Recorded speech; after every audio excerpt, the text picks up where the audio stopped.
Assalamualaikum warahmatullahi wabarakatuh.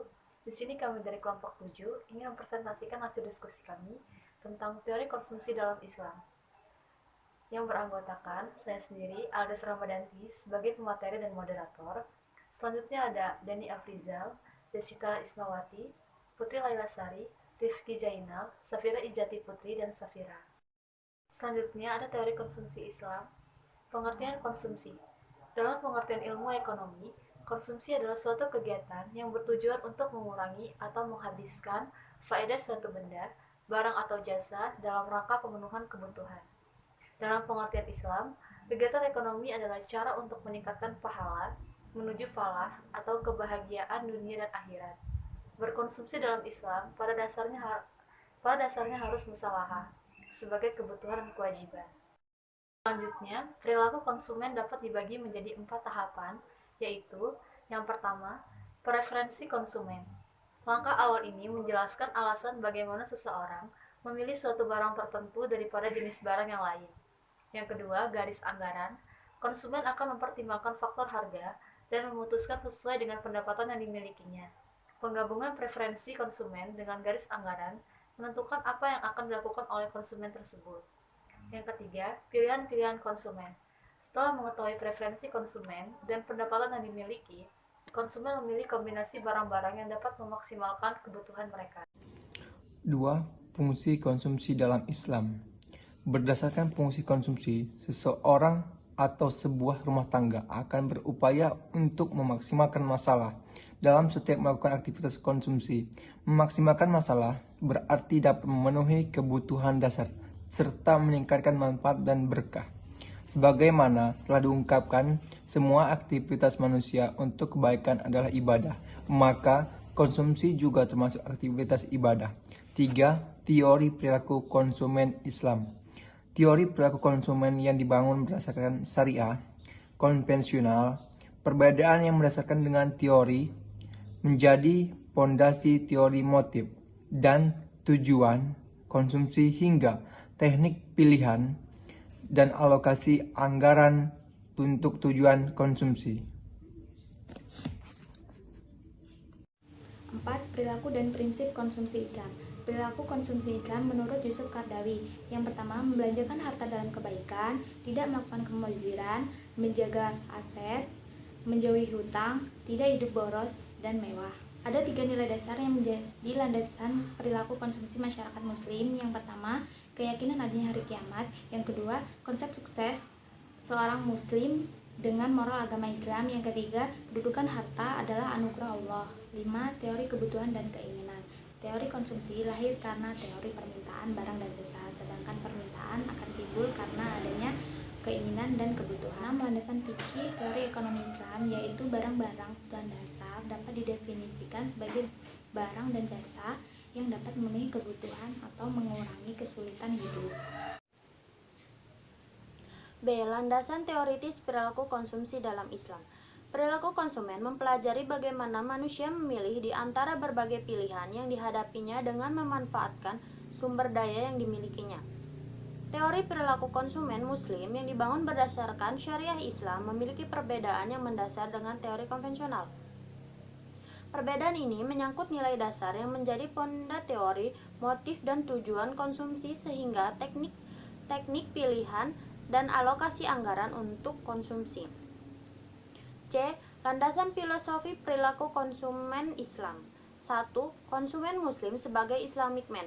Islamic man dianggap perilakunya rasional jika konsisten dengan prinsip-prinsip Islam yang termanifestasikan dari sifat-sifat Ibdur Rahman yang bertujuan untuk menciptakan masyarakat yang seimbang.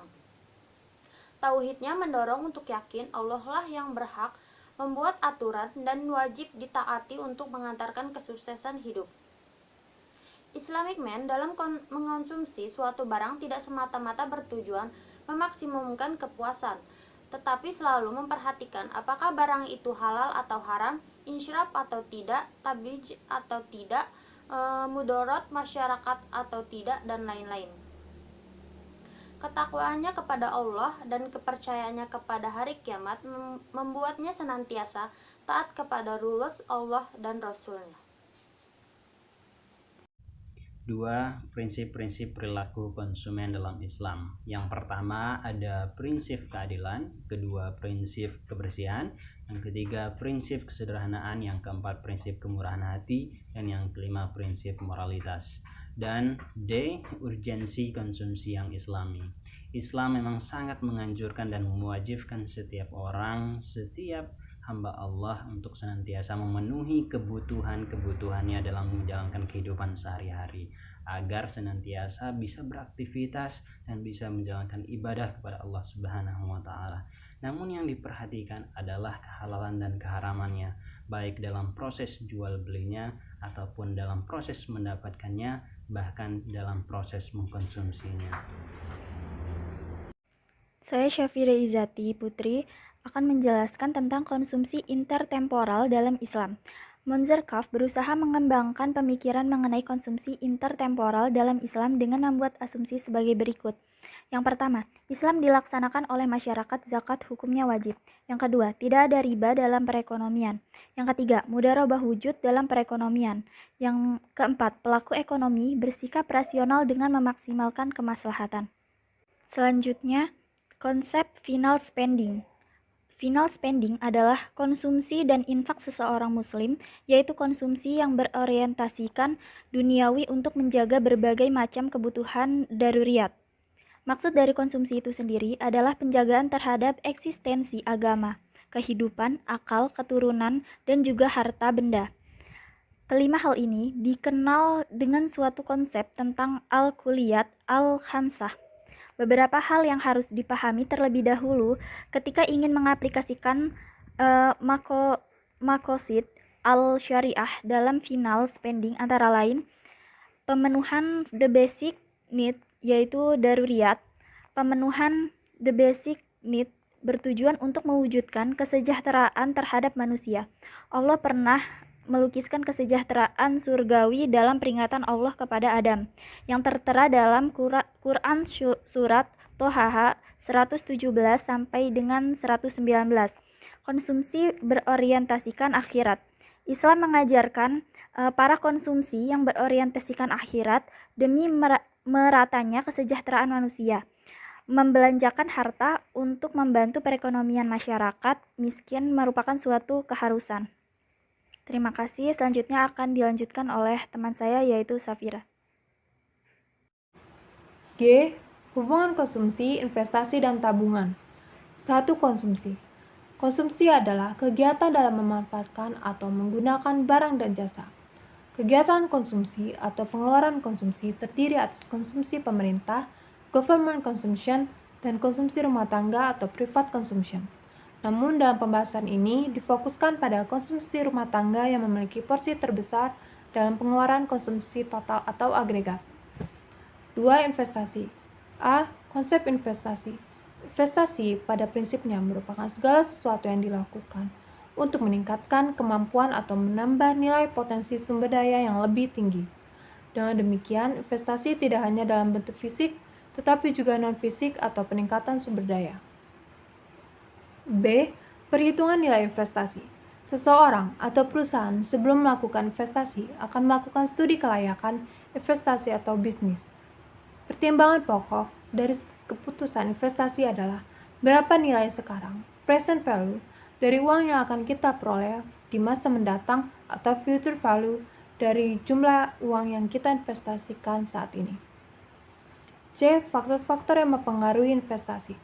1. Tingkat pengembalian yang diharapkan, expected rate of return. Faktor ini sangat dipengaruhi oleh kondisi internal maupun eksternal perusahaan. 2. Tingkat bunga. Faktor utama yang menentukan biaya investasi adalah tingkat bunga pinjaman. 3. Ketersediaan faktor-faktor produksi.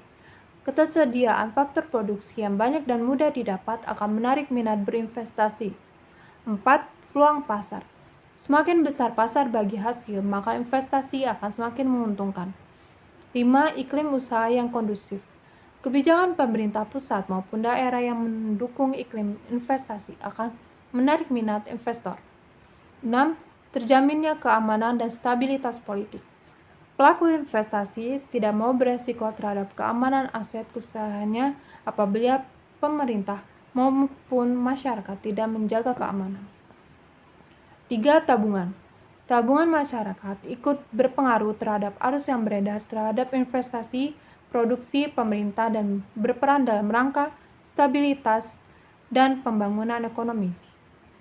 Terdapat beberapa faktor yang mempengaruhi besarnya tingkat tabungan, yaitu 1. Pendapatan rumah tangga, 2. Tingkat bunga, 3. Sikap hemat, 4. Distribusi pendapatan, 5. Kondisi perekonomian.